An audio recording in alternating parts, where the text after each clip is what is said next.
Hello everyone. Today we are going to talk about Azure OpenAI, and also we are going to go into comparison with how you could use OpenAI, the public model, and what are the difference between Azure OpenAI, and also we will do the setup and show it working, and also we'll get into the comparison.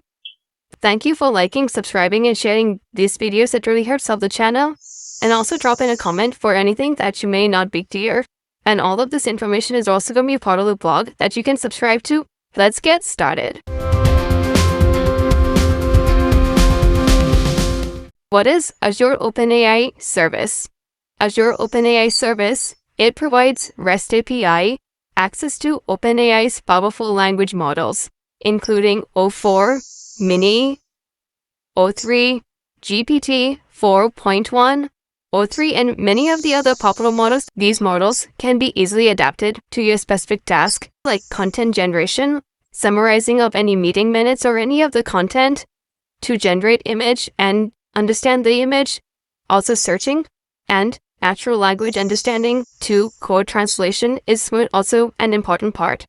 And all the users that come similar to the public OpenAI, they can access via the REST APIs to check it out. A lot of you have been using ChatGPT and would be wondering, why should I go with Azure OpenAI compared with ChatGPT, which is public? Now, this is where you will see that access for OpenAI, anybody can sign up, get an OpenAI key, pay the necessary amount, and you can use the tokens based upon your usage. For Azure OpenAI, you would be going with a subscription-based model where you have a credit card and account, and we have done a lot of videos already on how to have the account set up for Azure, so please check it out. But this is where you need to have an account with Azure, and once you have the account, that's how you will be able to get access to the OpenAI service. The security for OpenAI, it is very basic, that you primarily have a basic API key that you should be putting in a secret manager so that not many people have access to the OpenAI key. In Azure OpenAI service, the security is more Azure native. It is more for enterprises and it is more secure, where you would be accessing the APIs not just by API key, but also via identities, or applications will be accessing via identities. For networking, the OpenAI, there is no virtual, or it's not deployed within your environment. It is open to the public. For DeepSeek, we had done a model where you can deploy DeepSeek in your own environment. We had done a video for that, so you can check it out. But for Azure OpenAI, you can deploy this application on your private VNet, and also you can have it via private link setup.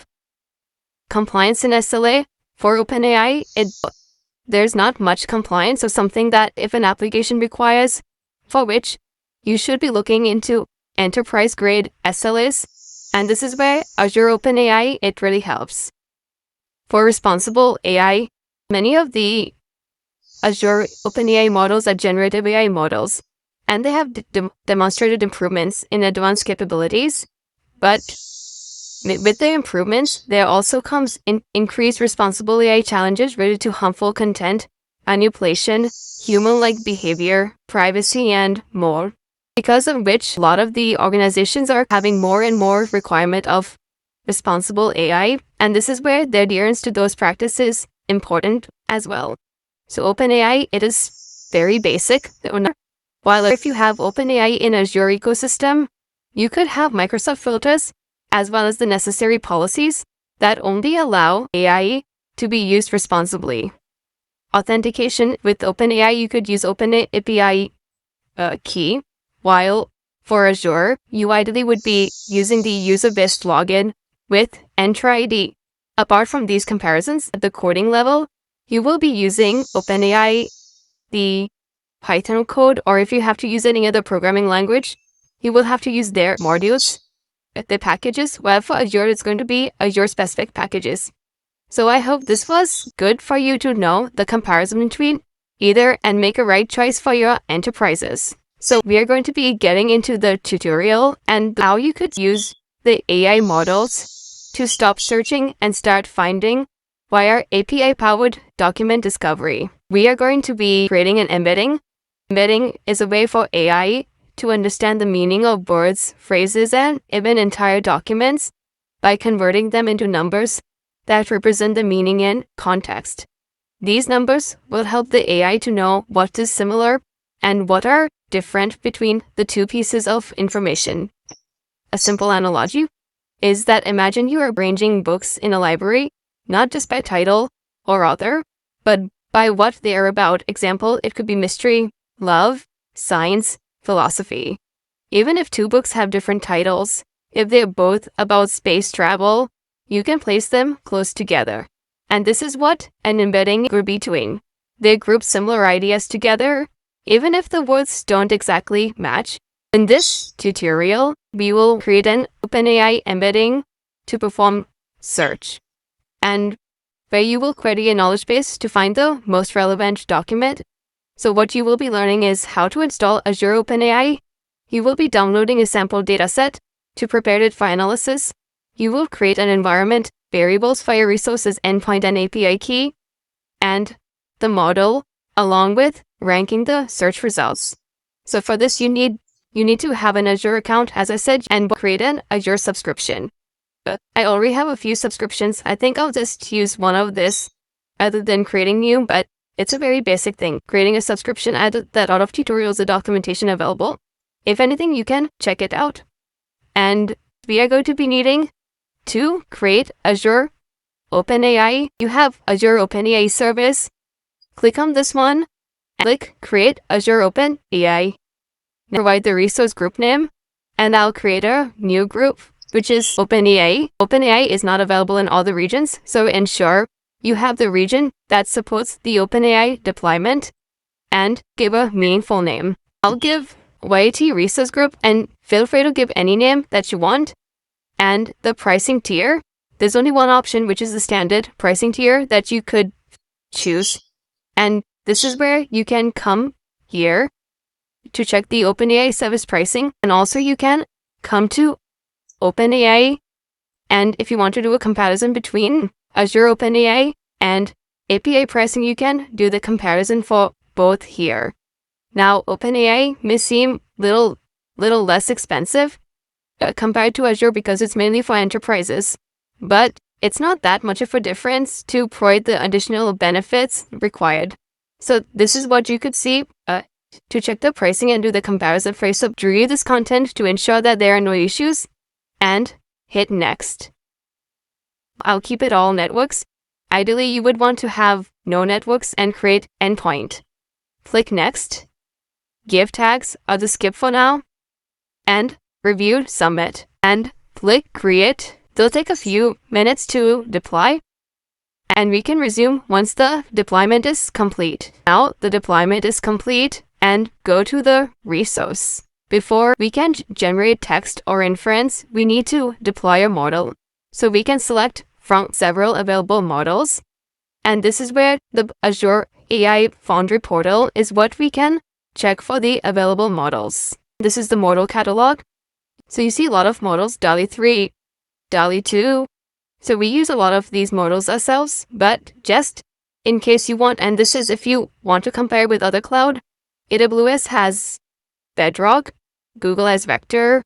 I will choose this particular model, and the GIS text embedding ADA-00 model deployed.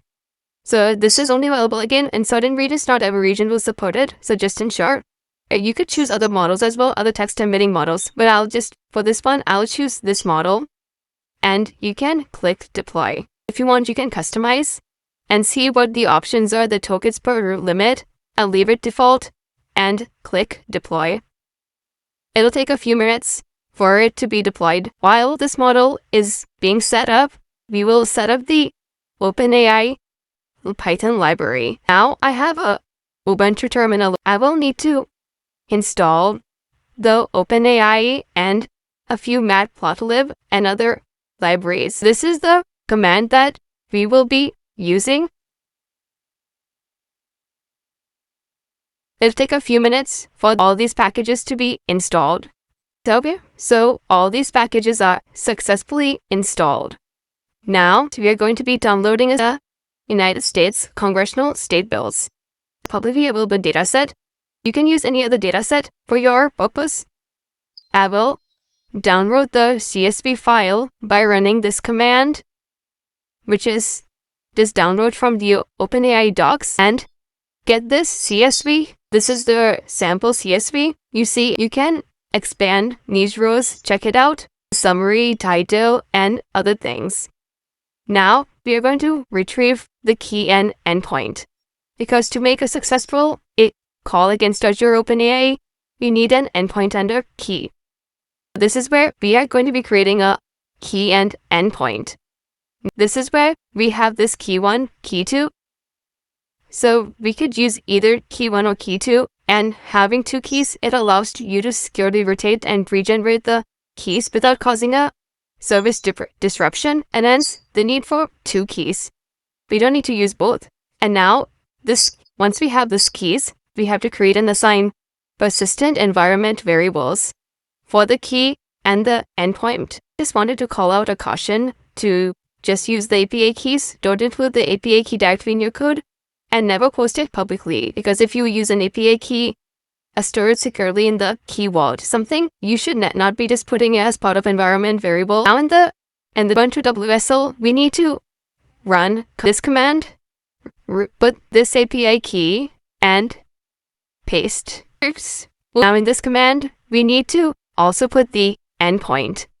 So this is the endpoint you need to copy to put it in the command line, paste it here, hit enter. And once you have these 2 environment variables set, you set to your environment.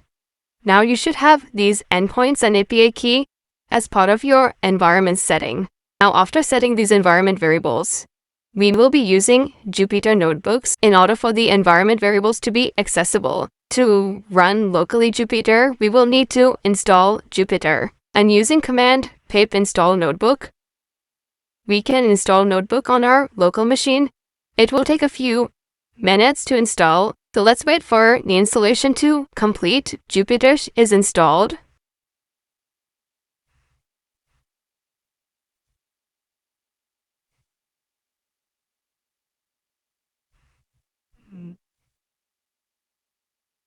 So it's saying I need to provide this option because allowing root is not, and obviously you shouldn't be using root. This is my own local machine. Now I have Jupyter Notebook running, and I can go to one of this URL, come to the browser, paste it, and I have the Jupyter, which is, it has referenced this CSV because I'm in the current directory.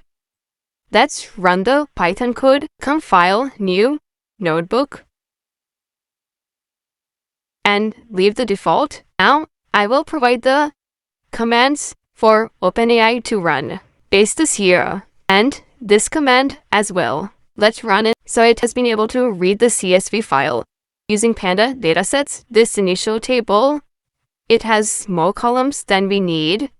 We'll create a smaller data frame that will contain only the columns, that is text, summary, and the title. This is the code I will have, and if I run it, now I will just get text, summary, and title. Next, we will perform some light data cleaning by removing redundant white space and cleaning up the punctuation to remove the data for tokenization. This is the code to remove redundant white space.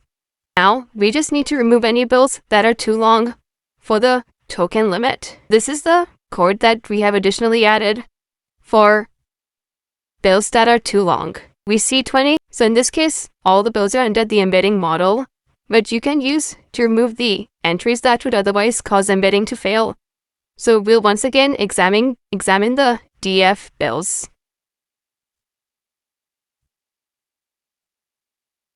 And we see this output. So the end tokens, this column, it's a little more as well how text ultimately is being tokenized. Now we will understand the ultimate token, right? How it's done, so which is where this particular fiat decoding. And this is where we are intentionally truncating the output, but running this command will return the full text from index you tokenized into chunks. In some cases, an entire word is represented. Like this word, it's fully represented. Engine is fully represented with a single token, whereas another parts of words are split across multiple tokens. If you then check the length of the decode variable, and this is what we will do.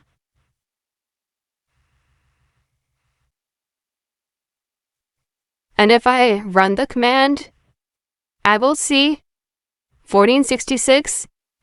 It's important to note that we haven't actually tokenized the documents yet. The A_tokens, let me remove this one. And let me remove this one as well. And let's see the data. So this particular column, N_tokens column, is simply a way of making sure that none of the data we pass to the model for tokenization and embedding exceeds the input token limit of 8192. When we pass the documents to the embeddings model, it will break the documents into tokens similar to the examples that we have provided, and then convert the tokens to a series of floating point numbers that are accessible via vector search. So now, before we call the embedding model, once every item that we want to embed. So when working with large embedding models, you can alternatively pass the model as an array of inputs instead of sending one by one. But for this purpose, we'll keep it simple, and let's show how we can call it. So I added this additional code using Azure OpenAI. I have the API key set in the environment, and I have this generate embeddings. Now, let me put df_bells here. There we go. So we see this data as output that we are getting as part of the ADA v2. So as we run this search code block, we'll embed the search query as well.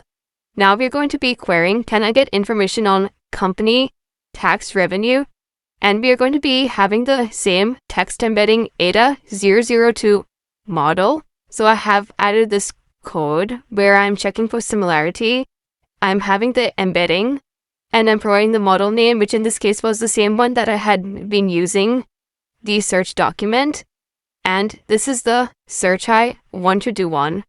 I ran it, and based on the AI, based on the model I provided, the text I provided, the number of tokens that I gave, it provided me the relevant content with the similarity ranking, the number of tokens that it has used, and the amount of data. So this is how I can have the code that we can seek at the data based upon the search input provided.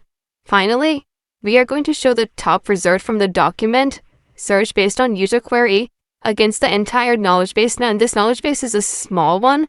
You could use this for any data set, and this will return the top result of the taxpayer's right to view act. So let's run this.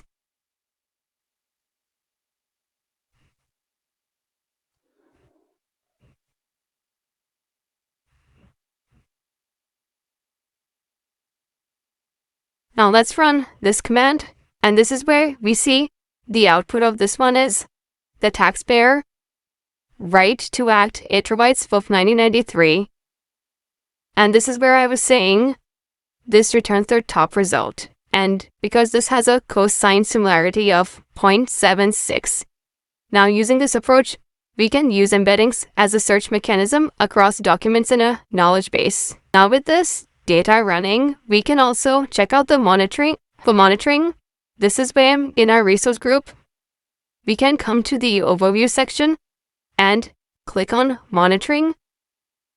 We can click on these metrics. You see you have these OpenAI HTTP requests. You have the time to first byte, time between token, last byte. If you want, you can also generate alerts. You can create an alert rule, something I won't get into, otherwise it'll be a very lengthy video. It's a very basic thing. You can create an alert for any setup.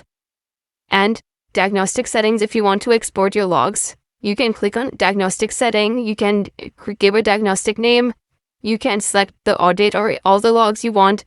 You can send it to a storage account, which is similar to AWS S3. Send it to a log analytics workspace, where you can run using custo queries, kusto queries, and all the metrics, if you want, you can run it as well. So if I select a metric here, if I do this, it'll show me the availability rate. If I do OpenAI request, it will show additional information. And we can do a lot more with Azure Monitor. We can collect the same kind of monitoring data, logs, resource types, and data storage. And now that we have seen that we can monitor the resources, we also need to clean up because these models are expensive and having them deployed will result in higher cost. We need to delete the model deployment to delete the resource. So for which, we need to come to the Azure AI Foundry. So this is where we see the deployment. We can check this particular model is deployed. And if you can see the metrics from here as well, click delete. If you don't want the model running because you will be incurring charge, even though you're not executing any queries against it. Now that we don't have any models, let's go back to our resource group and click. Let's refresh and click delete. So now this is where you will get the message. Do you want to delete the resource? Yes, I do want to delete it. And this will ensure that you don't have any incurring charges. On your local machine, you are fine. It's your local machine. You can stop your Jupyter notebook that you were running. So with this, I hope you had a good understanding about how to use embedding, how to use Azure AI Foundry, the models you can use, the comparison between OpenAI Public versus Azure, and what is the use cases for either. With this, please like, subscribe, and share the channel. Recommend to your friends for whoever wants to understand and learn about cloud. Also subscribe to our newsletter where we will be sending you weekly updates on new cloud trends and promotions and vouchers for our product cloudmysite.com. Thank you and have a good day.